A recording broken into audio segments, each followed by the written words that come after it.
और आज आप पवित्र आत्मा से भर के वापस जाएं। एक रुकावट है स्पिरिट में जो आपको दूर करनी है, और यह वचन आपकी हेल्प करेगा उस रुकावट को फिनिश करने के लिए। एक रास्ता है जो परमेश्वर ने आपके लिए ठहराया है, एक वो रास्ता जो आपके लिए अनॉइंट किया गया है, वो मंजिल जो परमेश्वर ने आपके लिए रखी है, और उस मंजिल तक पहुंचने के लिए एक रास्ता है जो आपके लिए ठहराया गया है। और वो रास्ता हर एक बंदे के लिए उसका तरीका अलग अलग है। रास्ता जीसस क्राइस्ट ही है, लेकिन जीसस क्राइस्ट ने, बाइबल कहती है, आप सबको अलग अलग मर्जी के साथ और अलग अलग योजना के साथ अपने पास बुलाया है। बाइबल कहती, परमेश्वर ने कहा तुम घोड़े और खच्चर के समान मत बनो, जिनकी उमंग को लगाम के साथ रोकना पड़ता है। अपने पड़ोसी को बोलो, घोड़े के समान, खच्चर के समान नहीं बनना। आमीन। यहोवा परमेश्वर ने कहा, योना नबी उठ और जाके नीनवे को जा और वहां पर जाकर लोगों को प्रीच कर और बता, और मेरा रास्ता, मेरे वचन उन्हें बता, क्योंकि मैं उनको नाश करने वाला हूं। बाइबल कहती है, योना नबी, उसकी पहली बाप को, उसकी पहली आयत को पढ़ेंगे। उसने कहा, जाकर नीनवे को जा और उसके विरुद्ध प्रचार कर, क्योंकि उसकी बुराई मेरी दृष्टि में बढ़ गई है। परंतु योना यहोवा के सम्मुख से तरशीश को भाग जाने के लिए उठा और यापो नगर को जाकर तरशीश जाने वाला एक जहाज पाया और भाड़ा देकर उस पर चढ़ गया और उसके साथ होकर यहोवा के सम्मुख से, ताकि वो तरशीश को चला जाए। अगर परमेश्वर ने उसे गुजरात जाने के लिए बोला तो वो मेघालय जाने की तैयारी कर रहा था। अगर कश्मीर जाने के लिए परमेश्वर ने बोला तो वो कन्याकुमारी जाने की तैयारी कर रहा था।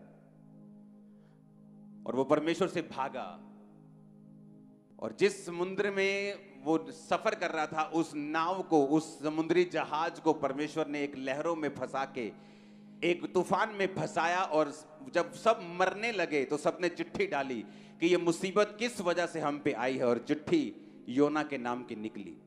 योना को उठाया गया, वो सो रहा था, कि तेरे नाम पे चिट्ठी निकली है, क्या बात है। उसने बताया कि मैं यहोवा के सम्मुख से भाग आया हूं। परमेश्वर ने तो मुझे कहीं और जाने के लिए बोला था, लेकिन मैंने परमेश्वर की आवाज को नहीं सुना और मैं प्रभु के सामने से भाग आया हूं। परमेश्वर ने मुझे नीनवे जाकर लोगों को बचाने के लिए बोला था, लेकिन मैं वहां जाना नहीं चाहता था, इसलिए मैं भाग आया हूं।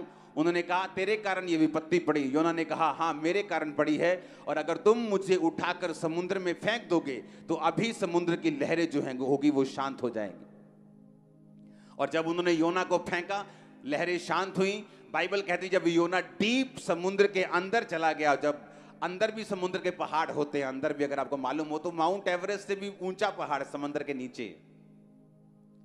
तो बाइबल कहती है, वो समुद्र के नीचे जब वो मूर्छा खाने लगा, जब वो मरने लगा, तो परमेश्वर ने एक मछली को ठहराया, एक व्हेल ने उसे निगला।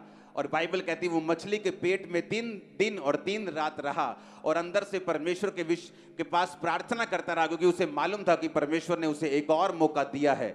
और बाइबल कहती, परमेश्वर ने फिर मच्छ को, उस व्हेल को आज्ञा दी, उसने जाकर उसे किनारे पर उगल दिया। वहां से वो 3 दिन के मार्ग पर उसी नीनवे को गया और उन लोगों को बचाया, प्रीच किया, उन्होंने मन फिराया, और सारे के सारे लाखों लोग बचाए गए। जो काम परमेश्वर ने करना था वो हुआ। अब बाइबल कहती, जब प्रभु यीशु मसीह ने योना के बारे में बोला तो परमेश्वर ने कहा, जैसे योना 3 दिन रात जल जंतु के पेट में रहा, उसी तरह मैं भी हूं। परमेश्वर ने योना नबी के साथ अपनी तुलना किस लिए की? आज कौन सा दिन है जब जीसस क्राइस्ट स्वर्ग पे गए? हां, क्या बोल के गए थे आपको? आज खड़े होकर वचन सुनेंगे। क्या बोल के गए थे? कि जाओ, क्या करो? सब जातियों को क्या करो? पुराने टाइम में कोई नबी होता था, परमेश्वर जिससे बात करते थे, जिस पर आत्मा उतरता था, वही ब्लेस होता था, वही परमेश्वर को जानता था, पब्लिक शक्ल देखती थी उसकी। और अब खूबसूरती क्या है? परमेश्वर ने कहा, जब जीसस क्राइस्ट मर के जी उठे, तो अब आपको याजकों के पास जाकर पाप माफ करवाने की जरूरत नहीं, क्योंकि आप खुद एक याजक हैं, खुद एक राजा हैं, और हमारा महायाजक प्रभु यीशु मसीह। इस बात को समझे कि नहीं? अब जिस तरह परमेश्वर योना को देखते थे, और योना को देखकर बोलते थे कि योना, मैं ये चाहता हूं कि वो देश बचाया जाए, क्योंकि उनको किसी चीज की नॉलेज नहीं है। वो पाप में तो हैं, लेकिन अगर तू जाएगा तो वो उन्हें प्रीच करेगा तो वो लोग बच जाएंगे योना। और योना थोड़ा ड्रामा करके गया, लेकिन गया जरूर।